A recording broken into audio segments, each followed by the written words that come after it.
systems go. Clear for liftoff.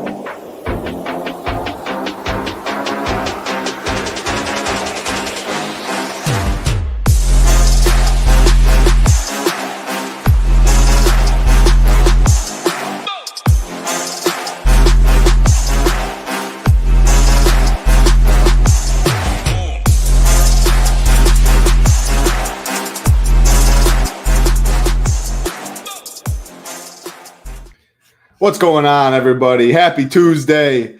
Ready to talk some 5-game NBA slate. Before we get into anything, first things first, happy Veterans Day. If you are a vet, current military service, anything, very, thank you much.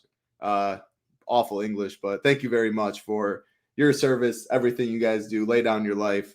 The true heroes. So, wanted to say that. We got Sean in here. We got Little Neck, Denny, Ramo, Wins a lot, Jason Turner, Michael W., Rob G., Kin Linen, Jordan. Appreciate everyone hanging out. Again, like button, subscribe button. All we ask for. Rio, bring you in. Hebrewcheetah, one of the best. Usually you will see him above you on the leaderboard. How are we doing today on this Tuesday? Doing great. Happy Veterans Day to everybody that has served and is serving right now. I appreciate your sacrifice for our country for sure. Doing pretty well, though. Yesterday was probably the most exciting day in NBA this season. I mean, there's so many game winners and close games, a couple of overtimes, a lot of really big-time performances. I think one that probably got overlooked was my guy Ace Bailey getting the start and had a pretty sick dunk over Ant last night towards the end of the game. That was, if you haven't seen it, go watch that because that was a crazy dunk, like a little reverse jam over Ant.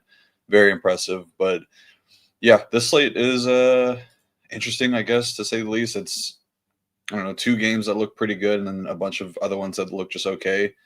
How do you like this slate?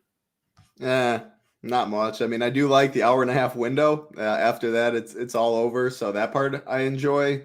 In terms of it, yeah, I mean, like you're talking about your boy Ace Bailey. He's in play a little bit. Boston, Philly, the Boston stuff will be chalky. Some Brooklyn, some Utah. Like you said, it condenses, it feels like. So a 5-gamer, it feels almost even smaller than a 5-gamer. But, I mean, you get 2 late swaps, 3 technically. That's not always my favorite. So I don't know. I don't love the slate either, to be honest.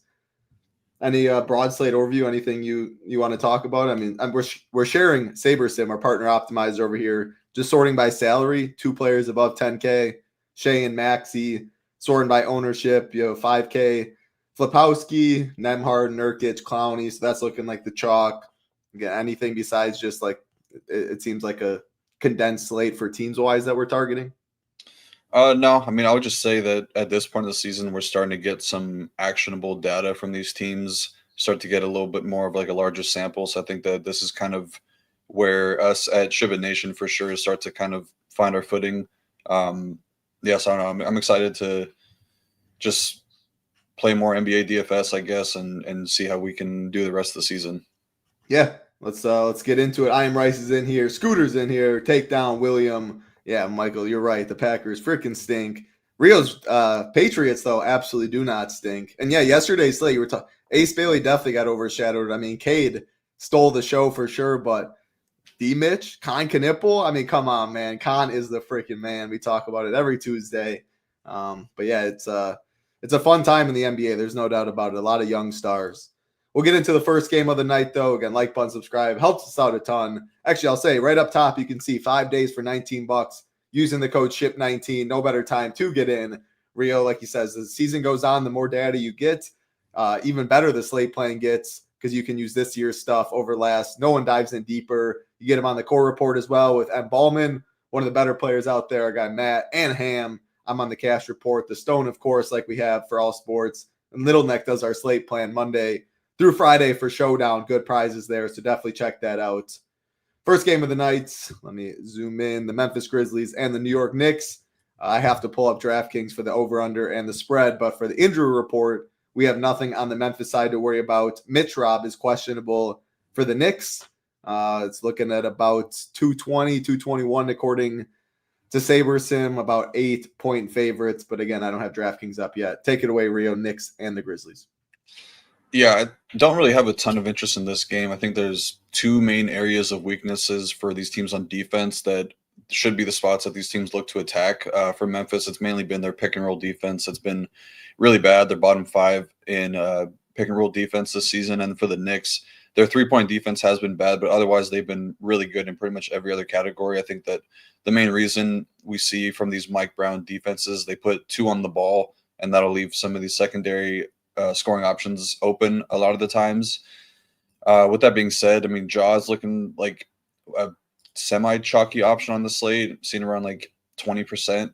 That's probably going to be something that I come underweight on. I just really don't like the matchup for him. He's shooting the ball terribly right now. Did have a pretty good game against Dallas, but that's a much easier matchup just with the way that Dallas has no really good on-ball defenders and really weak rim defense. And you look at the 2 games that Ja has played versus the Kings, which was when they had Mike Brown. He only put up 26.3 and 23.3 DK points in those games. So probably going to be a guy that I'm looking to fade or just get pretty underweight on at this projected ownership.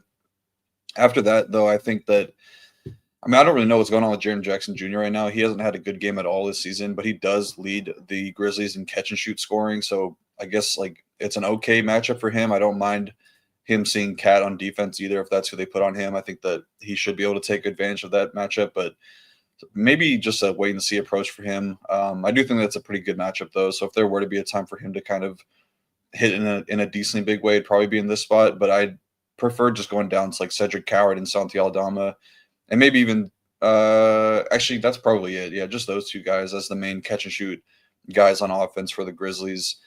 You could look to Cam Spencer because he's cheap enough and he's a really good permanent guy, but I don't really think that I'm going to need to go there tonight. For the Knicks, like I said, the pick and roll matchup is really good for the guards. So Jalen Brunson is in a good spot here, but 9K, priced pretty much exactly with Cat. I probably would just prefer Cat overall just because he's a better per minute scorer.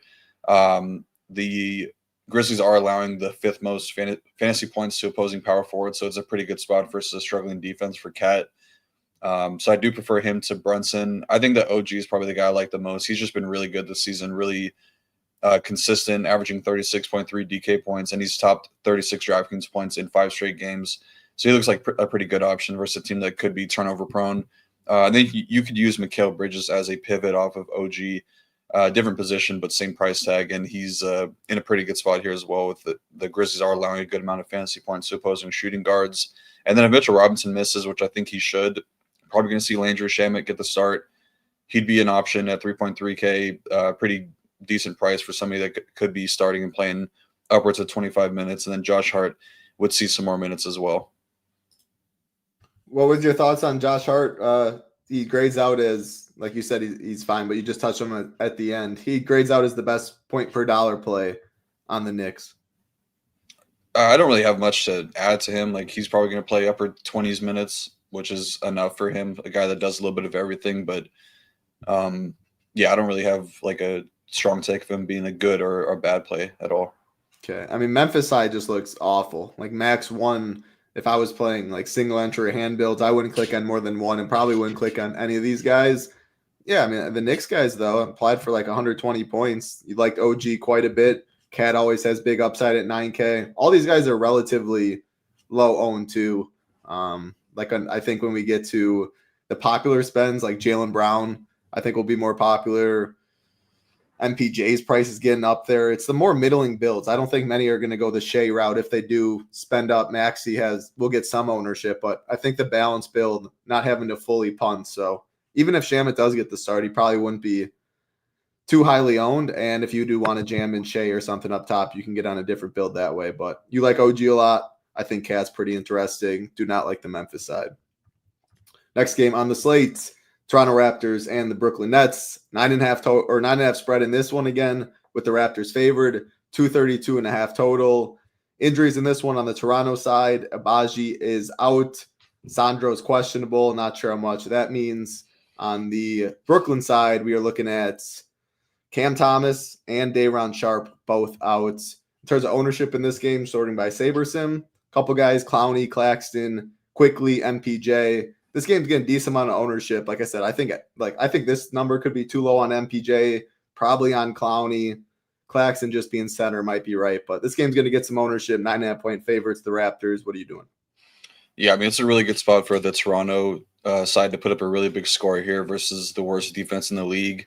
They're bottom 2 in rim defense. Brooklyn is bottom 10 or so in 3-point defense, and they allow the most transition points per game on defense as well. Toronto's top 4 in transition scoring this season, so a really good spot for them to get going out there.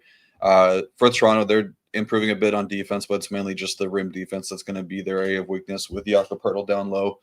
I definitely have a lot more interest in the Toronto side than I do the Nets side. I know that the Nets side is getting a lot of ownership because they are pretty thin and we need some value on the slate. I just don't really think that it's a great spot for anyone in particular. But the Toronto side, these guys are in a really good spot. I think it's mainly Scotty Barnes, Barrett, and Quickly are the guys that I'm looking to. Barnes is obviously the guy that you're looking to for the most upside on the Raptors side for sure. 1.35 fantasy points per minute. He's first in assist percentage and second in usage. And he's one of the top transition and rim scorers for the Raptors here. And then Barrett, I would say, is not too far behind from Scotty Barnes for me. He's always been one of the top transition scorers in the NBA, and he's leading the Raptors in that category this season. Really good spot for shooting guards as well against this Nets team that allows the second most DraftKings points per game to opposing shooting guards. And then Quickly coming off of 3 strong outings, top 35 DK points in 3 straight games, adding a little bit of the peripherals as well, 6 assists or more in each of those 3 games. I think 5 or more rebounds in each of those 3 games as well. The Nets are the best pick and roll defense in the league, but Quickly's only getting about 20% of his offensive possessions in pick and roll. He's third in transition scoring for Toronto, third in catch and shoot points per game. So I think it's a pretty good spot for Quickly as well. Don't really like Ingram right now. He's just not really adding enough upside to his game at this price tag, so I'd probably look to get away from him. But those 3 that I mentioned, I think, are the best options for Toronto. And then the price is starting to get up down there for Poeltl, where it makes him a little bit interesting. It's a really good matchup, like I said, with the Nets allowing a ton of rim points this season. So I think this is probably the spot where I'm going to be playing a little bit of Jakob Poeltl because I do think that he could pop off in a pretty big way in this matchup. And his last game, it was just an injury management thing. It wasn't like he picked up another injury. So we could see like 26 to 27 minutes from him. And he's always been a really good per minute guy. So I think that's a good price tag for Poeltl. And then it's hard to overlook MPJ and Claxton. I think that I prefer Claxton here. He's just been adding a little bit more. I mean, obviously the role has upticked in a pretty big way for MPJ. He's been first in the team in usage with Cam Thomas off the court, adding a little bit of playmaking, 11.4% assist percentage, 11% rebounding rate. So pretty solid numbers. But it is a pretty tough matchup for him with Scotty Barnes on him.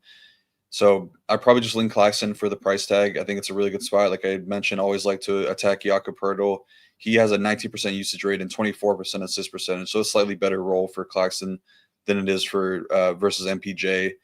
He's averaging 1.29 fantasy points per minute as well in those minutes without Cam Thomas on the court. And then with no Day'Ron Sharpe as well, they probably give him a little bit more minutes. I think they'll probably have Danny Wolf backing up Nick Claxton. Not sure how much they want to see him. But yeah, I think Claxton is probably the best option for the Brooklyn side tonight. And then all these other guys, they're going to play enough to probably be viable.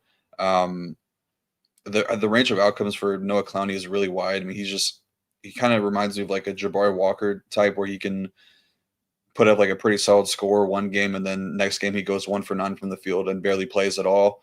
So that's definitely within the range of outcomes for him. I would say that if the ownership starts to get up as we get closer to lock, I'd look to get away from it and probably just lean into Zaire Williams a little bit more because I think that those 2 guys are the ones that negatively correlate. I would definitely be max 1 Zaire and Clowney tonight, and then I probably would lean Zaire. And then if you're playing the blowout game, Drake Powell is going to be the guy that plays for MPJ when the game gets out of hand. So I would max 1 of those 2 guys. You're probably not getting any right now, but if you want to bump him up a little bit and in case of a blowout, he'd be the guy that gets the blowout run. And then max 1, Igor, Demon, and Tyrese Martin as well. Those guys are doing the point guard duties. And then Danny Wolf, max 1, him and Nick Claxton as well. Do you see yourself getting any like Wolf, Powell? Like it's a 5-game slate, not 2 or 3. You still 9.5 points. You're willing to make that a part of your portfolio a little bit? I think Wolf for sure, just because he's min priced. And it's easier for like a power forward center type to get fantasy points than it would be for a guard. So I don't mind playing some of him. Yeah, that makes sense. And it kind of like it gets you on a different build. Like you said, right now the the 3K value isn't really good. A lot of people will be living in a more middling build And those middling bills, like you mentioned, you don't love the spot for the Nets, but with them being thin and at their salary, like Claxton, Clowney, MPJ, some Zaire, like these guys are going to be owned a little bit. And the Raptor side, not nearly as much because they're full strength. That kind of dictates a lot of NBA DFS is minutes, opportunity, and health. But would you be fine playing two? You probably don't want three of Barnes quickly, but are you fine playing two of them? Yeah, I'm always going to be max 2 of those top 4 guys for Toronto. Makes sense. And then you'd prefer to try and get – there's no such thing really as like a run back in basketball, but if you want the game to stay competitive in a sense, if you were hand building, you'd be more likely to put a net in, I take it, in those lineups, or do you not? If I had like two Toronto guys? Two of Quickly, Barnes. I mean, yeah, even Jakob Poeltl and stuff. You need the minutes from all of them, all the starters. I think naturally you're probably going to get a lot of Claxton and MPJ, so I probably would get one of those guys in there. I definitely prefer Claxton, but yeah, definitely not something you have to go and force. Okay. Last thing to note, like this Jakob Poeltl, like he's going to be 0.99% right now. But Rio said he might play 27 minutes. Right now, this projection is with 24 minutes. So just little things like that is where you can get the edge in the projection. If you think the minutes dictate kind of what the projection is because the usage and that doesn't change. So that, and then it sounded like you thought Claxton, who's projected at 29 minutes for the Nets, that could go up a little bit in a close game, it sounded like. I mean, he was already getting about that, but you said no Sharp. You don't know how much they want Wolf to play. So that's two things that stood out, Claxton, Jakob Poeltl, in terms of minutes versus the projected right now that Saberson has. Next game on this. Oh, go ahead. Oh, no, I was just like Claxton should probably be projected for like 31 minutes on the low end, I would say. All right. Yeah, that's good stuff. He said Barnes is good. MPJ, he didn't like as much as Claxton, but he said MPJ is fine. MPJ, I think he was talking about the defensive matchup. I do think that it's going to be Barnes on MPJ. Yeah. All right. Next game on the slates, we have the Philadelphia 76ers and the Boston Celtics. 1.5 point favorites are the Celtics. 231.5 total in this one. No Embiid, no Paul George still, no Dominic Barlow still. As far as the Boston side, no injury news to worry about.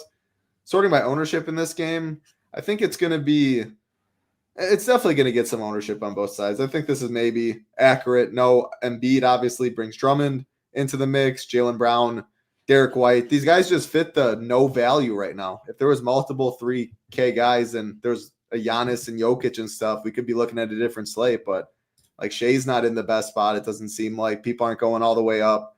A lot of people go to this game and then Maxey at 10-3. I'm wondering, as the second ISO player, do you think he'll be 5%? That feels a little light, but curious to hear your take. No, he won't. There's no way. He's probably getting up to like 15%, I would imagine. Yeah. I know this is probably the best or the second best game on the slate. I don't think you're really getting past anybody because it is the closest spread. But, I mean, the Celtics are starting to play a lot better. At least the main guys like Jaylen Brown and Derek White are starting to kind of turn things around or turn a corner in terms of like a fantasy production standpoint. And it's a really good matchup for them. I love attacking the Sixers defense. Their bottom 10 defensive rating this season. The rim defense and transition defense been a spot that they've really been struggling. So I think that it's a really, really good spot for the guards. Jaylen Brown, Derek White, Pritchard, I think are all in a pretty good spot here.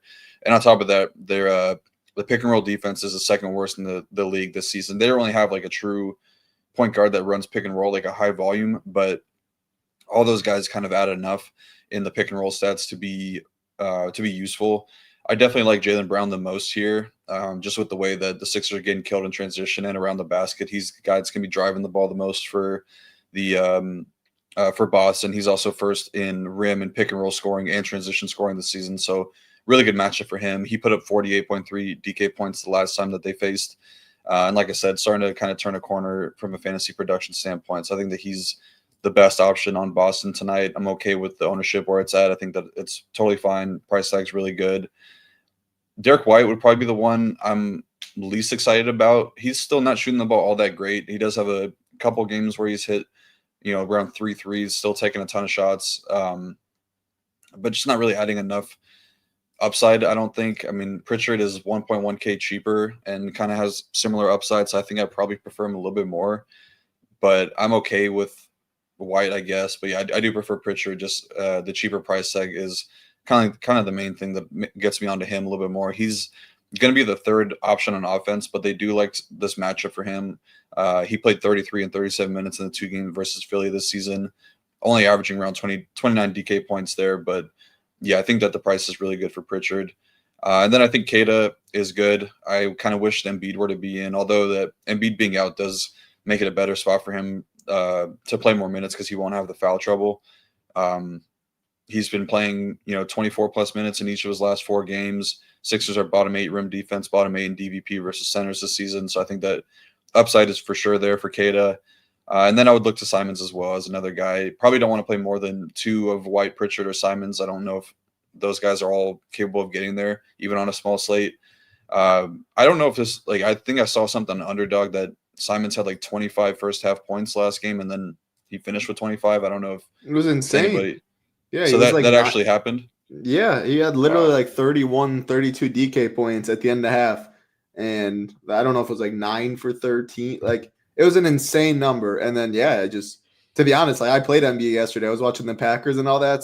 I didn't have Simons, but I knew he wasn't on the winner, so I didn't even check what he did in the second half. But wow, he did nothing, literally nothing. That's crazy. I mean, he had an insane first half. They tweeted about it. Yeah, so that was on Sunday then, right? I think it was on the 9th. So yeah, that was Sunday. Okay. Probably why I wasn't. But yeah. Well, whatever day, I remember they tweeted about it in the first half. He only got 22 minutes in that though, so I don't know if something happened in the second half.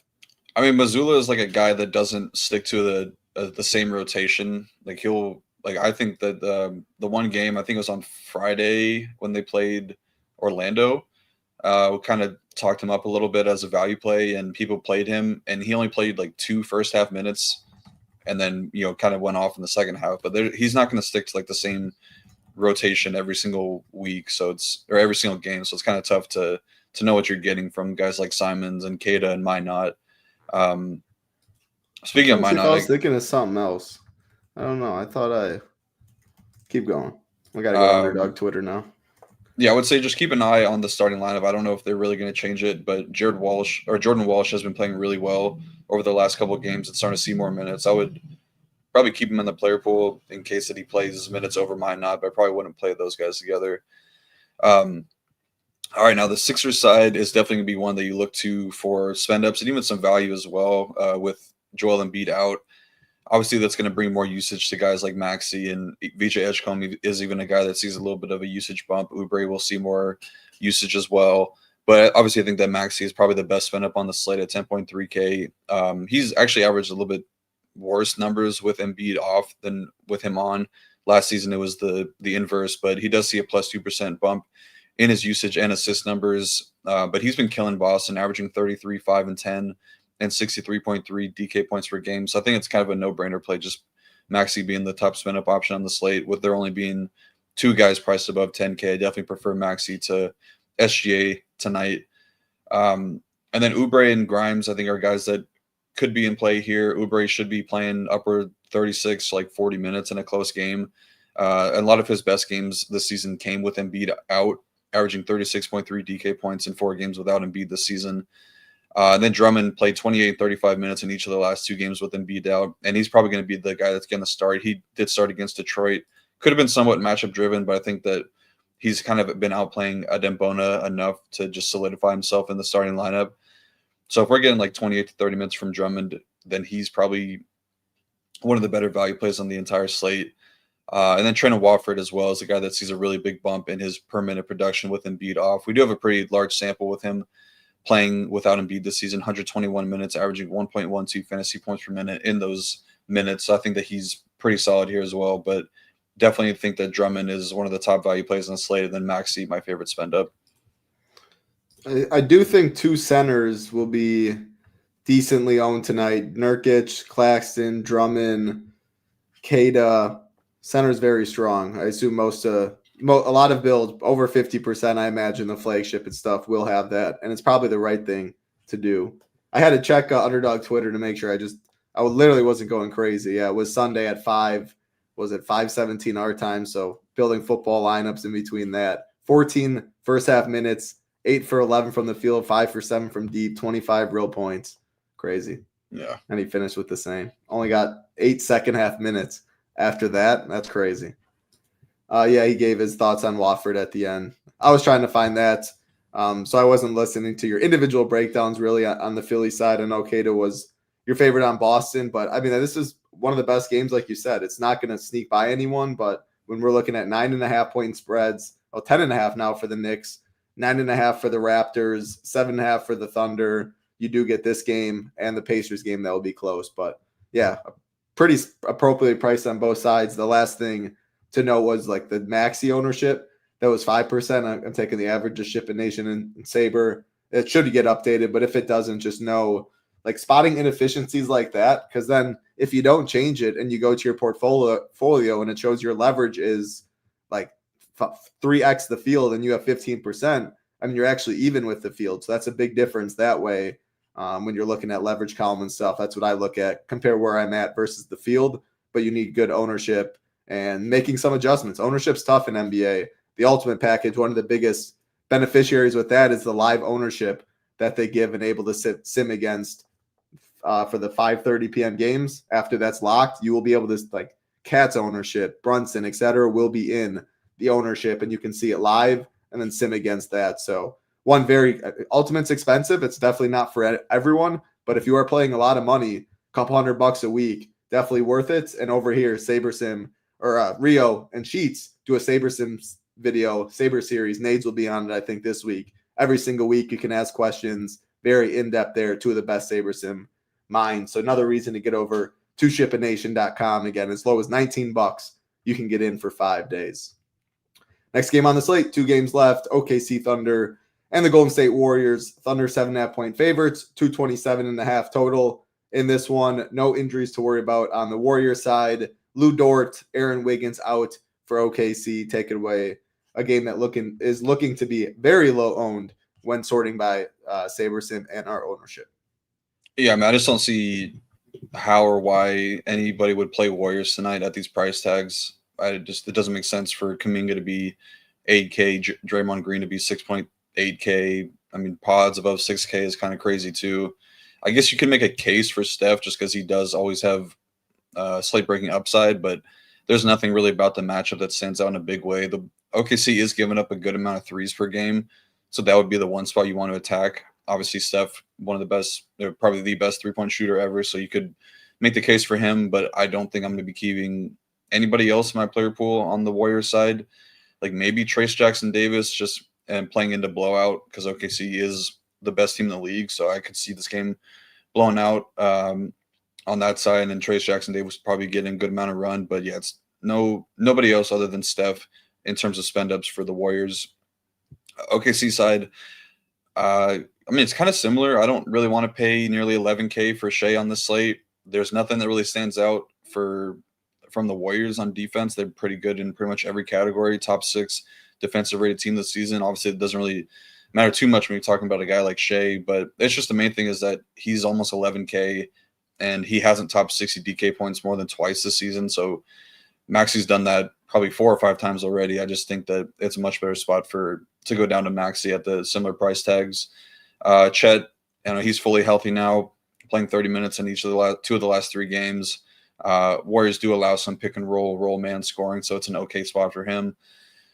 But I don't know. Don't really love playing him either. Hartenstein's kind of interesting just because he's put up some really big games recently, double-doubles in each of his last 3 games, had the massive game against Sacramento. It's not really a great spot with the way that the Warriors don't allow a ton of points around the basket, and they don't really allow a lot of fantasy points to centers either. But the thing that's been interesting with Dort and Wiggins off the court, he has a plus 6% usage rate increase and averaging 1.57 fantasy points per minute with those guys off the court. So a pretty big spike in numbers. So you could make the case to play him. I think that 6.9K is probably as pricey as he should be. Even for the huge game against the Kings, I don't really see many 60-plus DK point outings coming from Hartenstein, but 40 to 45 is enough on this slate probably. But I wouldn't say that he's a top 4 or 5 option at center position. I think that he's probably the second best option on OKC tonight, but not really one of my favorite plays. I do like AJ Mitchell a lot, though. He's playing a lot. they're really leaning into playing him more, and he's been starting with all the injuries piling up for OKC. Played 31 plus minutes in 3 straight games, top 40 DK points twice, averages 1.39 fantasy points per minute in the non-Wiggins and Dort minutes. I think that he's a pretty good option even at 6.3K with the just point guard eligibility, but I do like him a good bit here. What a season for him, all the way up to $6,300. Crazy since night one. How often have the Warriors been going Draymond at the center and going small ball? It's been a while since I've watched the Warriors games because they haven't really been on the main slate, but I can pull that numbers up quickly. I think they've been starting post pretty consistently. Yeah, I see the starting post. Because the reason I ask is with Hartenstein, is there a threat? Going Chet at the 5 is pretty easy for OKC to do if they wanted to.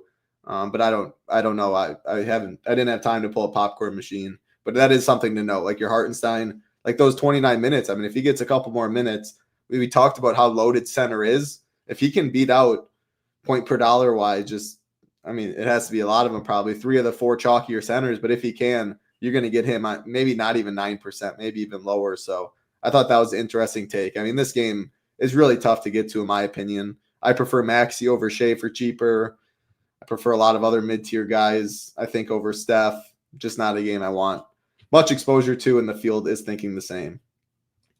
What did you think Drummond's minutes will be? Let's see what we have. Sabersim has 26 minutes. Do you agree with that, Rio? Yeah, I think that's probably that's a safe number. I think there's a little bit more minutes or more upside than 26. I don't think that he's going to go below that. There you go. So yeah, that's his minutes floor. Rio thinks. Obviously, fouls or something changes that, but good to note. Last game of the slates: Indiana Pacers and the Utah Jazz. Rio's Utah Jazz. 2.5-point favorites are the Pacers. 233.5 total in this one. Injuries for the Pacers side: no Benedict Mathurin. TJ McConnell's questionable. On the Utah side, no Taylor Hendricks still. No slow-mo Kyle Anderson. Looking at ownership in this game, it is not getting past anyone. Are your Utah Jazz. Nembhard looks to get some ownership for the Pacers. After that, not much. But holy moly, your Jazz are getting owned for sure. And this Ace Bailey number probably goes up. Flipowski, 45. Yeah, probably right. But him being power forward eligible on top of center is huge for him. So that might even be higher. We saw Ron Holland projected 60, 59, something high 50s yesterday. 68%. These guys aren't sneaking by anyone. The field's gotten pretty sharp, so I wouldn't be surprised if that number got a little higher. But great game to target. Yeah, for sure. I think this game might be a little bit better than the Sixers one, but I think they're pretty close just in terms of getting some ceiling games. Prices are a little bit better on some of these guys. With no Taylor Hendricks, no Kevin Love tonight, they'll definitely open up some more minutes for guys on the Jazz side. I think that Filipowski going to be getting those backup center minutes now. But we'll have to see what they do because it is a back-to-back for Utah. I wouldn't be surprised if they lean into some of the younger guys a little bit more after Laurie played 35, Keontae played 36. Nurkic didn't play a ton, but I could see Svi getting dialed back a little bit here, and they're going with Ace and maybe a little bit more Sensabaugh and Walter Clayton Jr. a little bit. We did get word from Will Hardy that they are going to be starting Ace Bailey moving forward. So I think that kind of an interesting, I don't know if it's really a buy low spot, but it's a good price tag to get a top five pick in the draft. Obviously somebody that's extremely talented, starting to come into his own a little bit more. And he's been, the role wasn't great for him as a starter last game. Had a really low usage rate, kind of been used off ball more and as a cutter, but he did show really good rebounding numbers, had 4 offensive boards last game. So, the rebounding could just give him a little bit of a better floor. But I think that Nurkic is probably the best play on the Jazz side. Him and Filipowski, just a really good matchup with the way that the Pacers have been giving up a ton of points around the basket. And with this being a game where there's going to be no Kevin Love, so no true center behind Nurkic, I could see him maybe playing closer to 30 minutes here if the game is close. And if you tell me I'm getting 30 minutes from Nurkic, then he has a good chance of being the highest scoring center on the slate. A slate that doesn't really have Wemby or Jokic or anything like that. I don't think that's really asking for too much. I do like him as the best option on Utah. But then I think Laurie, it's a pretty good spot for him. The Pacers don't give up a lot of 3-pointers, but he's been driving a little bit more and scoring around the basket. So I'm not really too worried off about the matchup. And then Keontae, I mean, 7.1K, he's definitely earned that price tag, been right around like 40 DK points in every game this season, except for a few. Nembhard is in there, so the pick and roll defense can be a lot better, but the role has been really good for Keontae, and he's beat some really hard matchups this season. So I think that he's pretty solid, but I wouldn't be too opposed to getting some Walter Clayton Jr. in the off chance that Keontae's minutes come down to like 31 and we see like 20 from Clayton, because he's been a pretty solid permanent guy this season, and he did close over Nurkic and Svi last game, so there's definitely some upside for him. The Indy side, I don't really know if I want to pay 10K for Siakam now with with Nembhard back. They're starting to get like a real point guard on the team that can take away a little bit of usage and touch time from Siakam. The Jazz do give up some pretty big games to opposing stars, so you can make the case that he's in a fine spot here. But I probably would just lean into some of these secondary guys. Like I think Neesmith is actually kind of interesting. Jazz are one of the worst 3-point defenses in the league. They allow a ton of turnovers as well. So I could see this being like a pretty efficient game for Neesmith where he hits 3 to 4 threes and maybe gets like 3 or 4 steals and pays off value in that way. But Nembhard's going to be the guy that I like the most. I just always like attacking this Jazz team with opposing guards. They're allowing a ton of 3-pointers per game to opposing guards. But I mean, the numbers have been really good for Nembhard since returning. Had like a month-long injury absence and then played 33 and 30 minutes in his first 2 games back, taking 36 shots over his last 2 games. So there's going to be a ton of volume for Nembhard. I definitely think that he's the top play for the Pacers. I don't really know. Like TJ might return, but if he misses again, then Nembhard gets a lot better. But I really want to be getting off of Nembhard, even if TJ were to be in. Getting off Nembhard? Yeah, I would not get off of him, even if TJ is in. Would not get okay. And I don't even know if I believe that 33%. That could be like, I don't know, 25. Maybe I'm wrong, but there's just so many people in that like the balance build will be popular, but who's around that 6'3" mark? Let's see. Derek White's going to get some ownership. Michael Porter kind of in that range.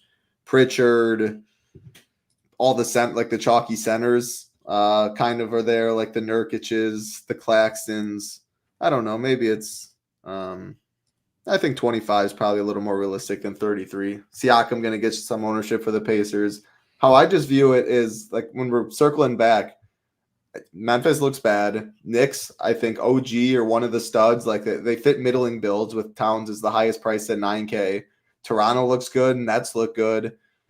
Boston, Philly's a good game. This game's bad. And honestly, I think Indiana's pretty bad. And Utah has some solid pieces. Like we talk about a condensed spot, 1, 2, 3, 4, 5, pretty much 5 teams.